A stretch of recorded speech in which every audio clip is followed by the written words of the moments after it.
What the hell are you? We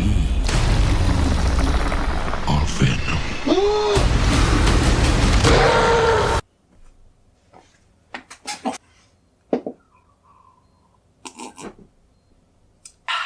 These are hard to drink out of. So, I just got back from watching Venom, and I have to tell you, before you go to see it, you have to leave your expectations at the door, because it's probably not gonna meet them.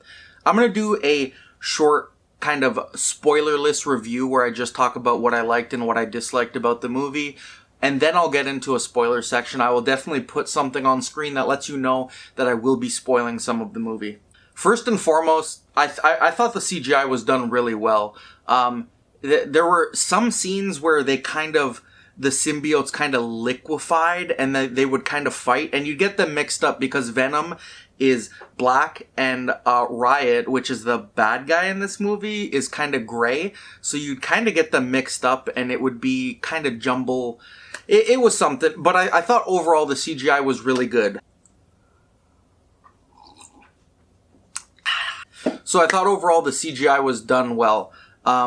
The overall scenery I thought was done well, and the best part of this movie is Tom Hardy, but he's also sort of the worst part of this movie.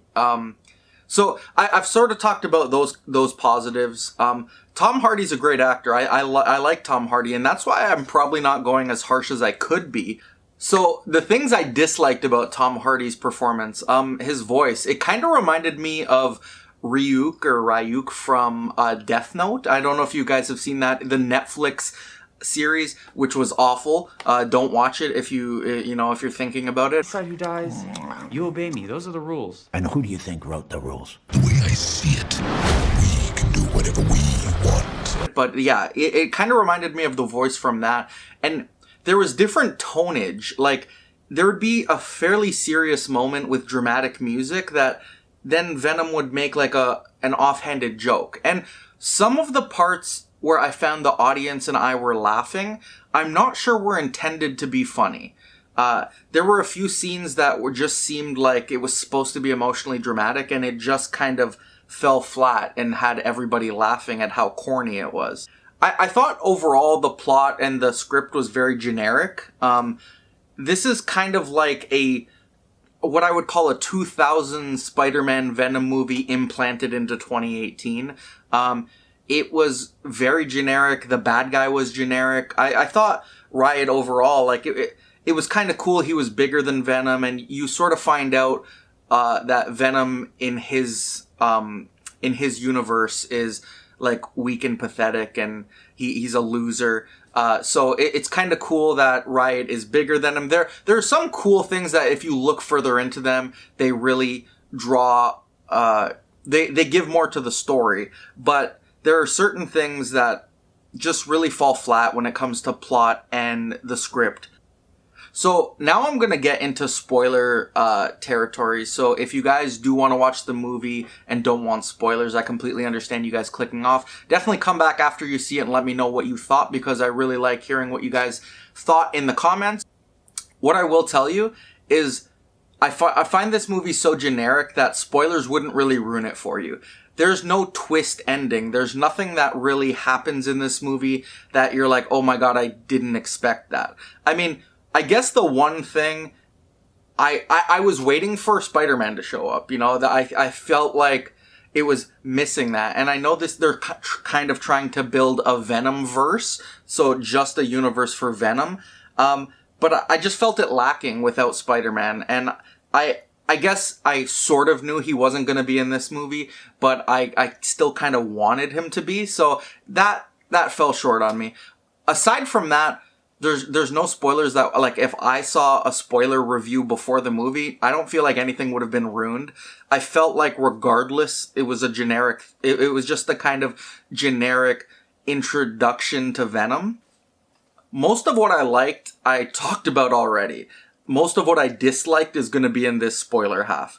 So there's a love interest that sort of goes nowhere. It's really generic. I mean, so you have two really good actors with Tom Hardy and Michelle Williams, and their kind of love connection. And I feel like Michelle Williams' character altogether was I mean, she was necessary to the plot, but the whole love interest and how everything's connected just seemed kind of mishmashed, quick, and generic. Like, I'm gonna say the word generic a lot because this movie was very generic. The love story itself was just kind of like shoved in your face, generic. It ended, then, oh, maybe at the end, maybe they'll get back together. We don't know. It's... If you guys don't know, they've signed Tom Hardy to 3 Venom movies, so they're already setting up a trilogy. I'm hoping that they do get, I'm hoping they get the box office numbers that they expected or intended, because it'd be interesting to see how they go further. So I feel like they could have done Venom a lot differently. I went in expecting to have a sort of darker Venom. I mean, you find out very early on in the movie that he likes to just decapitate people and eat their faces. Eyes, lungs, pancreas, so many snacks, so little time. I feel like they could have gone a lot darker.